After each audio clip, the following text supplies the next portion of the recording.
Alrighty, new face on the block. Ryan got the ass this week, so we brought in About time. uh, the best sports expert I know, and that's my big brother, Josh Darke. Welcome to Ahead of the Game, Josh. Oh, good day. Thank you very much. Thanks for having me, boys. I Been think that's trying to the get a nicest. start for months. Yeah, I think it's the nicest thing I've said about you in a while. I tried to give you cred, but I'm just trying to build you up, so don't let me down. Beautiful. Okay. We'll see what No content pressure. I can throw your way. Yeah. All right. Well, we don't need to muck around. Let's jump right into it. We like to start off our Fridays with shit that's happened. Um, Already, Thursday night games happened. Two upsets on Thursday night. Panthers got their asses handed to them against South Sydney, Hmm. of all clubs. Wayne Bennett already having an Hmm. effect, do you think, Josh, in South Sydney?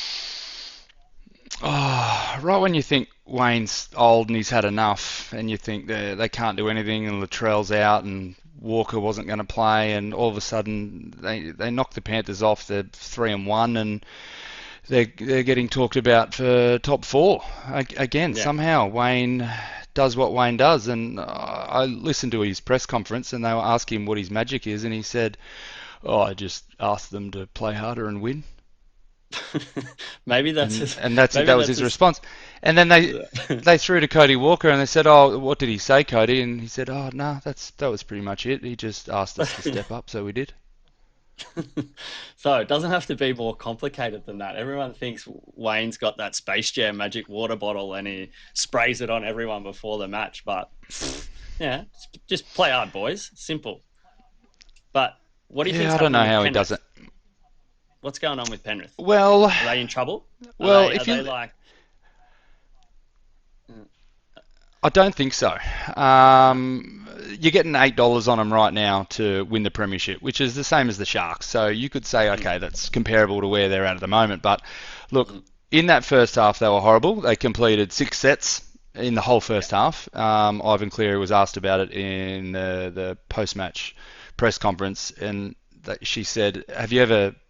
Has any of your teams ever only completed six sets in the first half before?" And he said, "I can't even remember a game of footy when someone's only completed 6 sets." So, I Yeah. mean, he was baffled as well. But when the game played out, the young halfback got brought off. They brought Schneider back on. So they Mm, had Cole and Schneider, and all of a sudden the game changed.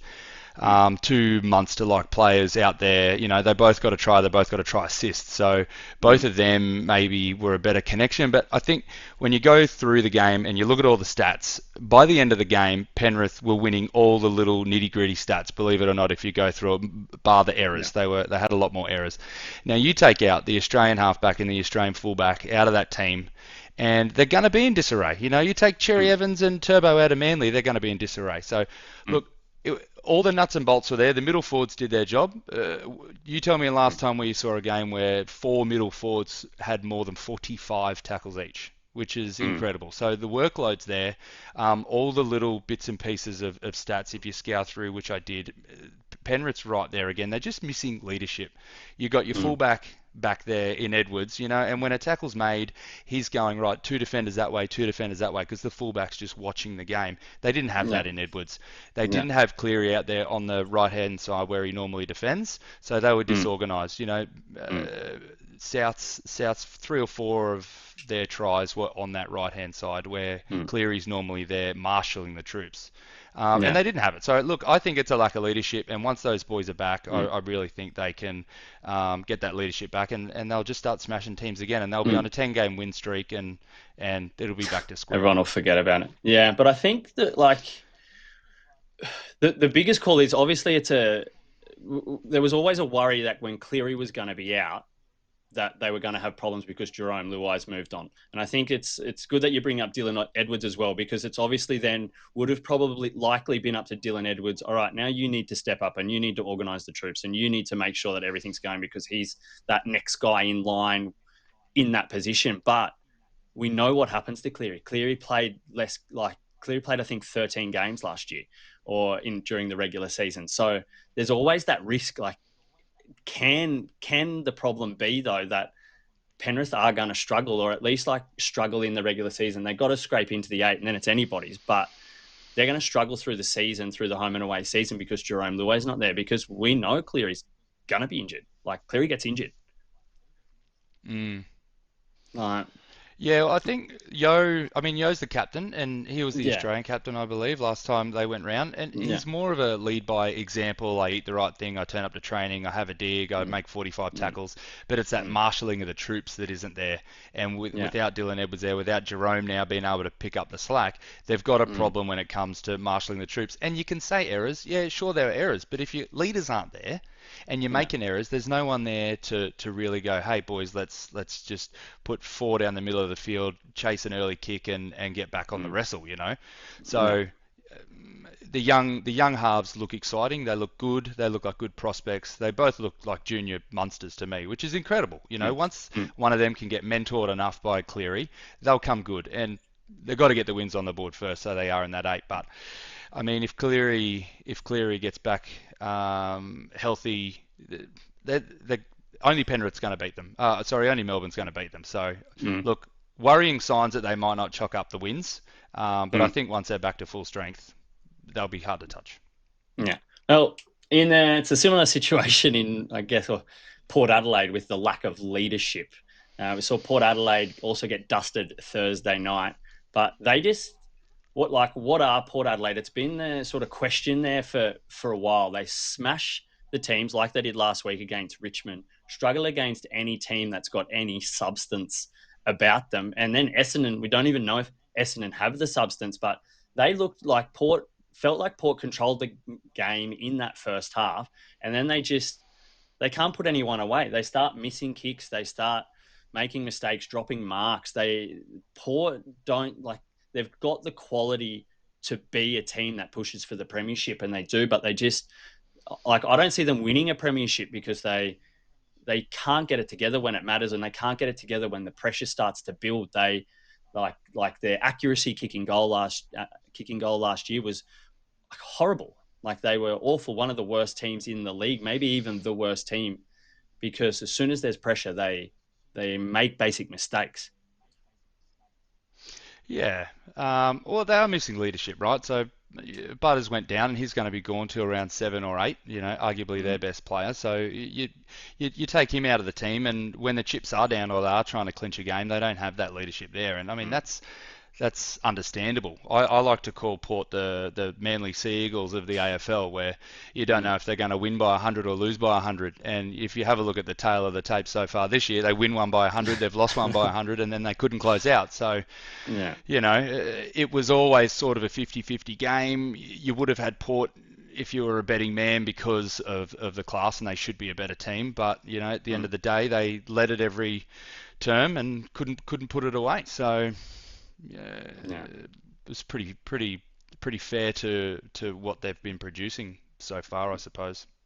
Yeah, it's a scary thought that they're just going to be that sort of same team again. That they'll win, they'll be all right, but I don't know. I don't think I don't think they're a premiership contender anymore if they keep playing the way that they're playing. But anyway, let's move on to Formula One. What's your Mm. insight on this whole Liam Lawson debacle? There's like so much going on in this, where they obviously decided to take Lawson as the teammate to Max Verstappen in the top team in Red Bull, which sort of burnt Tsunoda a little bit. He expected to be the next man in line. He's been the next man in line for a long time, and he just keeps getting his seat keeps getting pinched. And then it's happened again, and now they're going to give him a shot. But it's like, did they give Liam Lawson enough time? He had a very disrupted testing period. I think he missed a whole session in testing because the car, I can't remember what it was, but there was something happened with the car. Same thing happened, I think, in free practice 3 in Australia. Also had a disrupted session.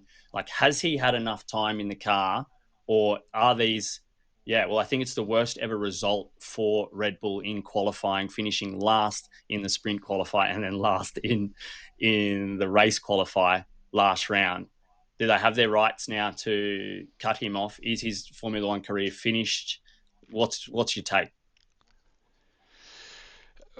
Yeah, you're on the money. I thought Tsunoda would get the seat. maybe Red Bull thought that Liam Lawson was maybe a bit more marketable.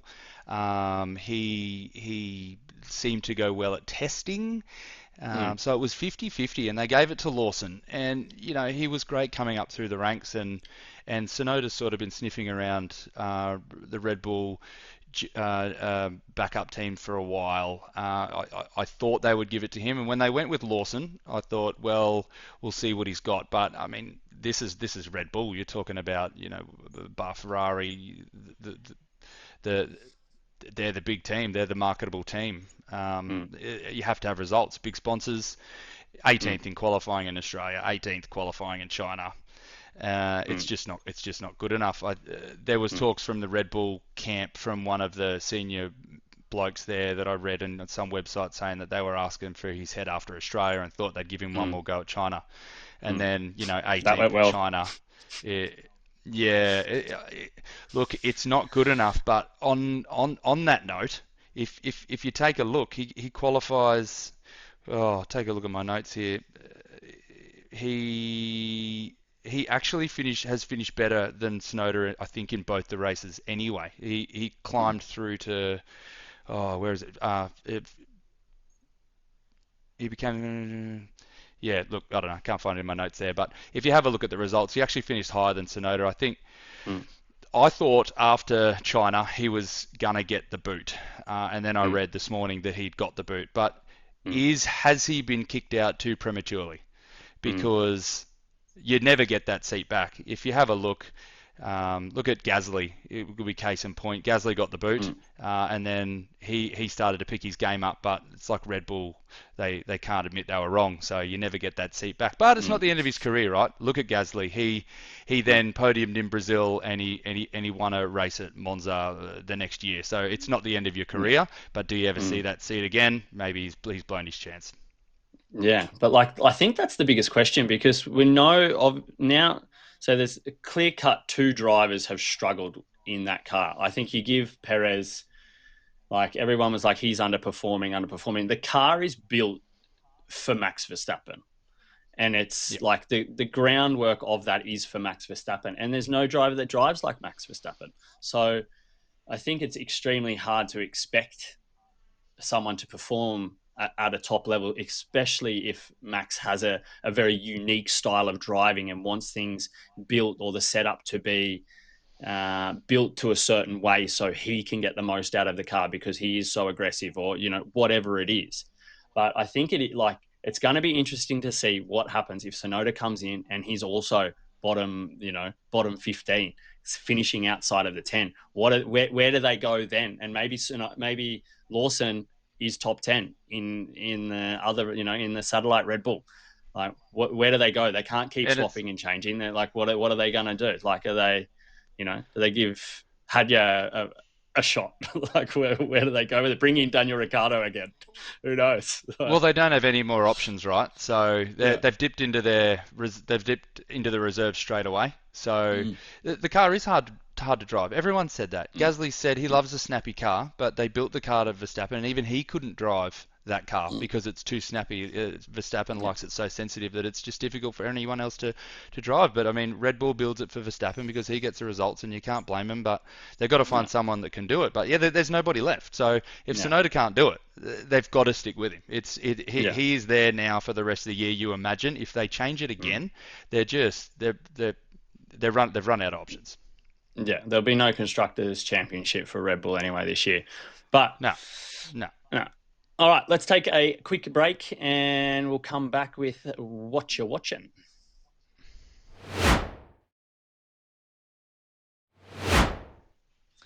Alrighty, quickest break in town now. Yeah, I don't know. This weekend, I haven't.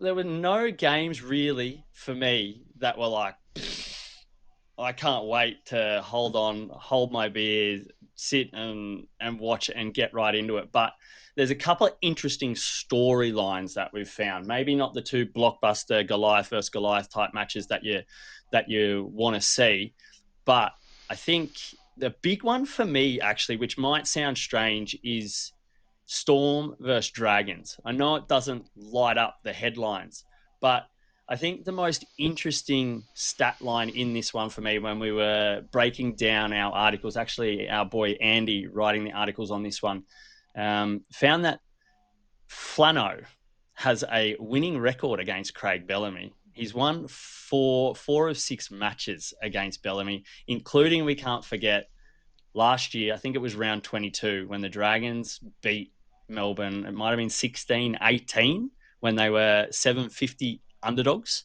So a lot sort of riding on this game. Like the Dragons have been good. The Dragons, I think, beaten Melbourne in the last three times at Jubilee. So, or three of the last four. So this is a game that is going to be a test for the Storm. What do you see? What does Flano do that Bellamy can't contain, or do you think it's just like they shouldn't even be comparable, these two teams? Nah. Uh, yeah, I think it's just a funny stat. I Mm, didn't know that. I don't think many people would know that. I mm, rate Flano. I think Flano's good, but I think this Melbourne Storm team I mean, it's the real deal. You take a look at the mm, shambles Penrith's in. Melbourne can smell blood. They could do what Penrith does and have the minor prem wrapped up 3-4 weeks before the mm, season finishes.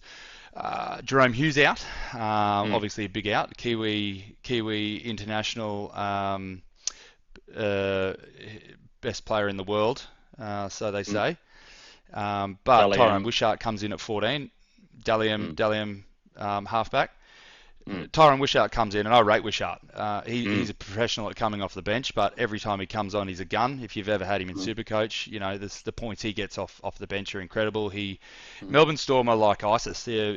One key player goes down, and the next one comes up and turns into an Origin or an international rep. You go to Melbourne, no one's ever heard of you. 2 weeks later, 2 years later, you're playing Origin or international yeah, football. So I think this is the opportunity for Tyron Wishart to stand up. He can just kick back and do what he needs to do to create points or steady the ship. And you've got the mm, likes of Cam Munster there, and mm, and he's going to make life a lot easier for you. Nelson's out as well, so another mm, big out. So yeah, mm, look, they might fancy themselves a chance, and with that record with Flano, who knows what the universe drums up. But I still see Melbourne winning comfortably. mm, I can't see him. I can't see too much danger for them really in this game. mm. Yeah, I think this combination is going to be interesting to watch with Tyrone Wishart and Cam Munster, because Munster was out a lot last year and Wishart just sort of slotted into the halves with Jerome Hughes. But Jerome Hughes is a different beast to Cam Munster. Jerome Hughes is a game manager. His kicking game is, up there with Cleary's as the best in the competition. Um, where Munster's a little bit more, flamboyant, or he's going to take those risks maybe more than what Jerome Hughes would do. So I think if this game is close, it's going to be interesting to see, all right, who takes control of the game, who makes those right decisions in clutch moments, because that was Jerome Hughes. Can Cam Munster play that role instead of trying to throw something off the hip when they're down by four, instead of taking that percentage play and then trying to win the field position and score on the next set, Mm, because Munster mm, likes to be that game break. And maybe, the thing is though with Munster, he can do that and he'll break the line and they will score and he will be the hero. But if it doesn't go, that's, I think, where the question's going to be with Jerome Hughes out, and if this combination with Wishart works and what sort of role Wishart plays, who's going to be the ball runner, who's going to control the game, who's going to be the kicker. So, yeah, well, I don't know. I think yeah, Bellamy's he's not stupid, right? One of them's going to have that Mm, role.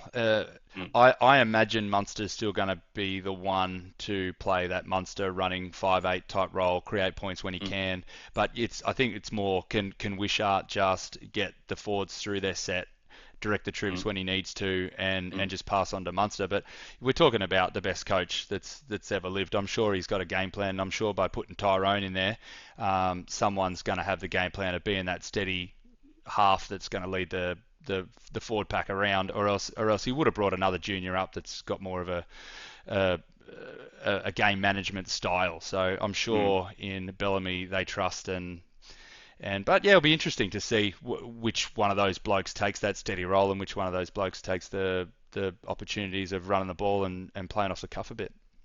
Yeah. All right, then we move on to AFL. Like, there's a couple of games here that I want to chat about. One's the big one. We're both Gold Coast boys going up against Melbourne, who are your, I don't know, your first team more so. You follow the Demons probably more than what you follow the Suns.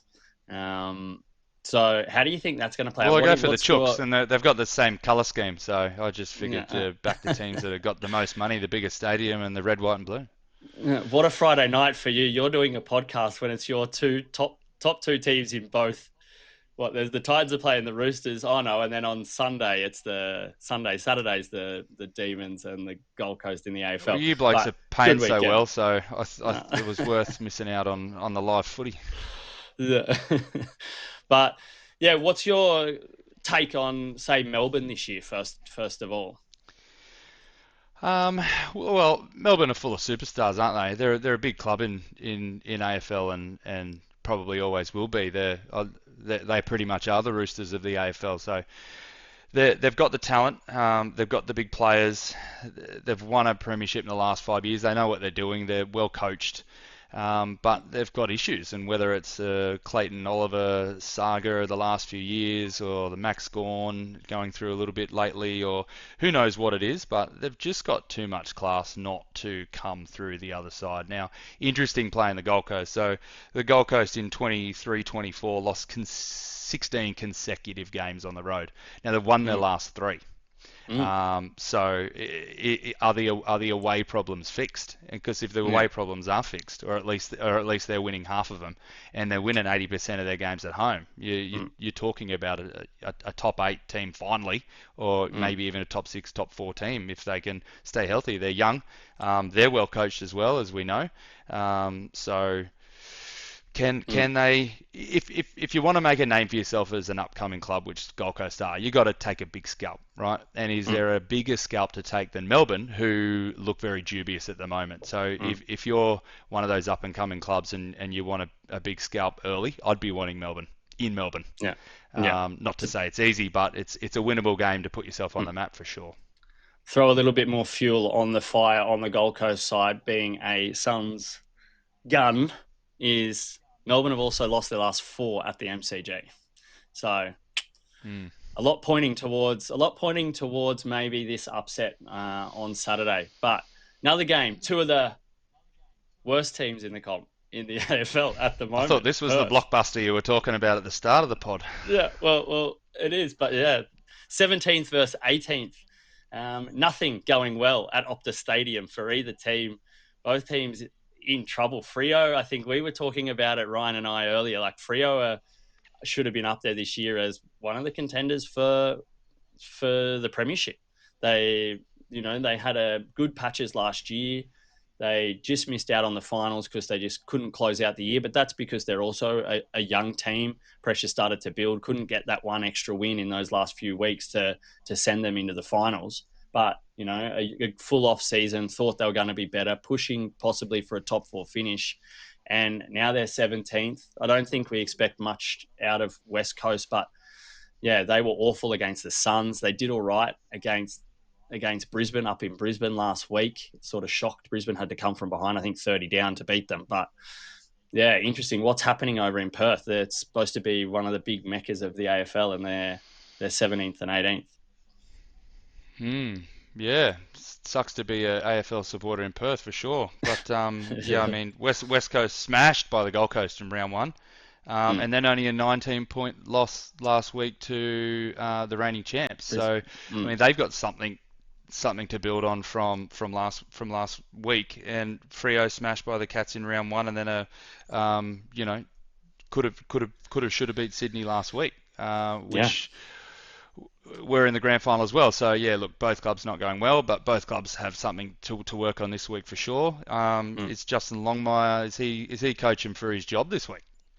mm, With yeah. the list he's got, Brayshaw's been very underwhelming.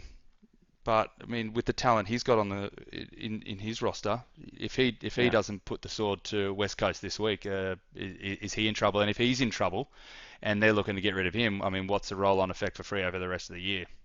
Yeah. Yeah. Because they're like, if they lose this week, Frio, like you said, there's gonna heads are got to roll. I think, or is They it just too early? can't. I mean, It's surely, like, surely they can't. yeah, but But it's I'd a like to derby pull game. up Anything can happen, right? yeah, I'd like to pull up the stats like to see who won the last derbies because I think it's been pretty close. I just have in the back of my mind that West Coast either beat Frio last year or maybe at the end of the year before. So and West Coast have been rubbish for a while. So it's gonna be interesting. But I like you said, I think Frio get up anyway in this one. But shit, if they don't, they're in big trouble. I think like Yeah, someone's got to go. yeah. I think they got too much class. I think they win. They win comfortably, and then see what they can produce for the next couple of rounds to get the coach off the hook. But surely they got too much class, and they're not going to lose to West Coast for sure. Yeah. All right. Well, that wraps it up. Josh, you survived your first episode of Ahead of the Game. Now, don't forget to follow us, like, subscribe to the channel, and find Ryan and I on all the socials at Sports Pez Jez and Tux Sports Takes. And just remember, hang with us and stay ahead of the game.